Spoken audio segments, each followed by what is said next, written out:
Salut, bonsoir. Vous n'avez pas besoin d'être un Mark Zuckerberg ou Einstein pour devenir milliardaire. Pour être milliardaire, il faut être capable de créer le futur. Pour créer le futur, les méthodes ne suffiront pas. Il faudra le principe par lequel les méthodes se développent. D'après mes recherches, je n'ai pas trouvé une meilleure personne comme Mark Zuckerberg qui vous apprend comment à créer le futur. Sur la base des principes fondamentaux qu'il a utilisés aujourd'hui pour créer Facebook, qui s'appelle Meta. Une personne qui rêve d'être financièrement indépendant et de créer une entreprise qui va aller à la suite des milliards. Cette vidéo est faite pour vous. Mark Zuckerberg, sa fortune est estimée de 121 milliards.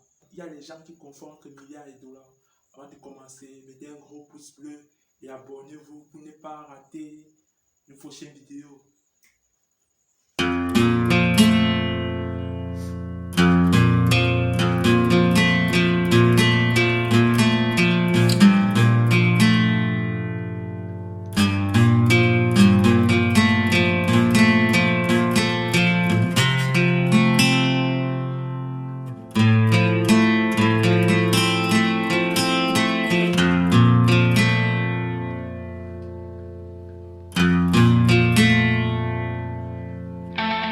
Dans un monde qui change si vite, le plus grand risque que vous pouvez prendre est de ne pas prendre de risques.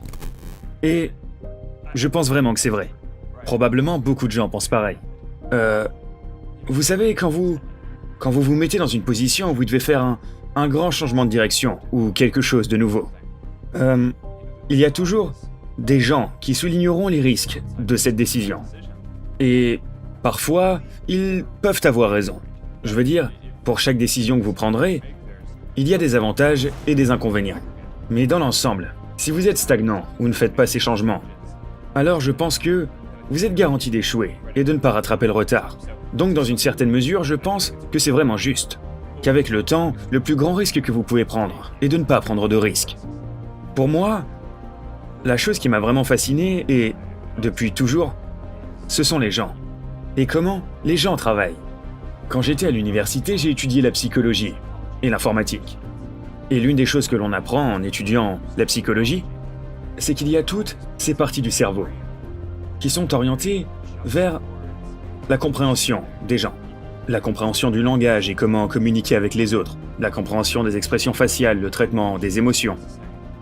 Pourtant, quand j'ai regardé sur Internet, en 2004, quand j'ai commencé, vous pouviez trouver presque tout ce que vous vouliez. Vous pouviez trouver des actualités, des films, de la musique, des documents de référence.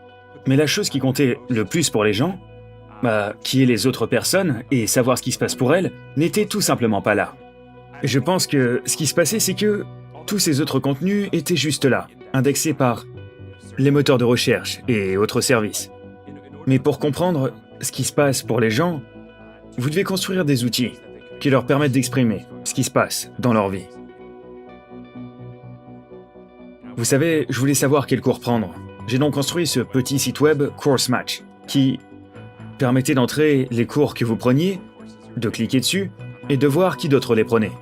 Et il faisait toutes ces corrélations, et vous disait que les gens qui ont pris ce cours étaient susceptibles d'aimer cet autre cours. Et vous savez, ce qui m'a frappé dès le début, c'est que les gens passaient des heures à cliquer dessus. Voici les cours que les gens suivent. Et franchement, n'est-ce pas intéressant que cette personne s'intéresse à ces choses? Ce n'était que du texte, il n'y avait rien de vraiment super intéressant. Et ça m'a étonné. Les gens ont cette soif profonde de savoir ce qui se passe pour ceux qui les entourent. Et il y avait probablement 10 autres choses comme ça que j'ai construites quand j'étais à Harvard, avant que je n'arrive à construire la première version de Facebook, qui en quelque sorte rassemblait beaucoup de ces choses. J'ai construit la première version de Facebook parce que c'est quelque chose que mes amis et moi voulions utiliser à Harvard. Un répertoire et un moyen de se connecter avec les autres personnes autour de nous. Et je ne pensais pas du tout que cela allait devenir une entreprise. Je me souviens très précisément.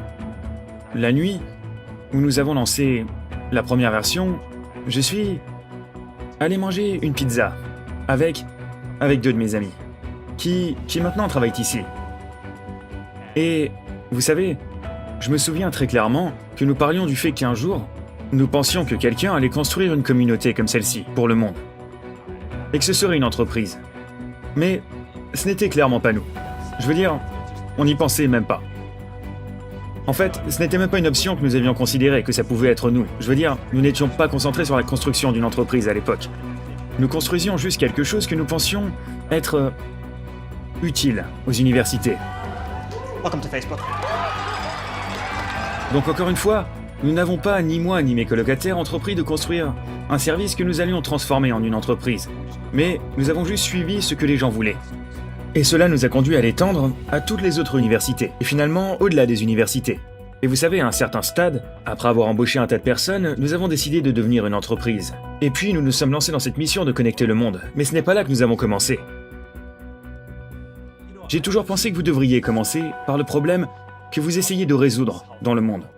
Et non pas commencer en décidant que vous voulez construire une entreprise. Et les meilleures entreprises qui sont construites sont axées sur une sorte de changement social, même si c'est juste local dans un endroit, plus que de commencer parce que vous voulez vous faire un tas d'argent, ou avoir beaucoup de gens qui bossent pour vous, ou pour construire une entreprise, peu importe.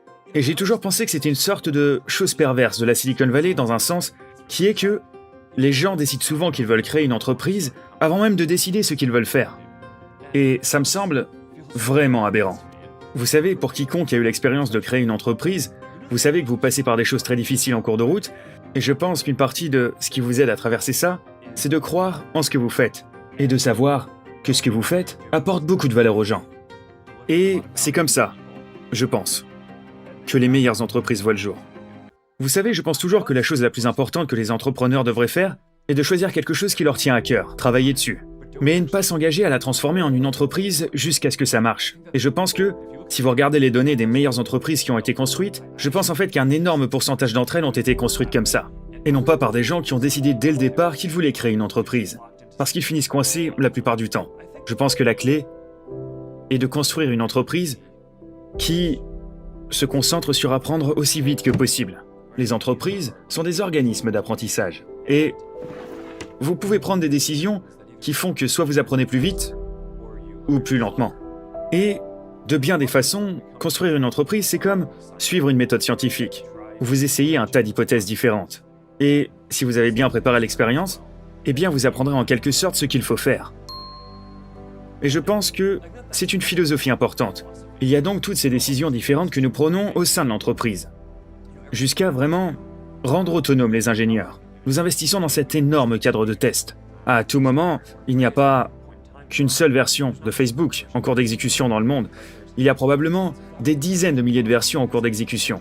Parce que les ingénieurs ici ont le pouvoir de tester une idée et de la livrer à, vous savez, peut-être 10 000 personnes ou 100 000 personnes. Et ensuite, ils obtiennent des informations sur la performance de cette version qu'ils ont déployée.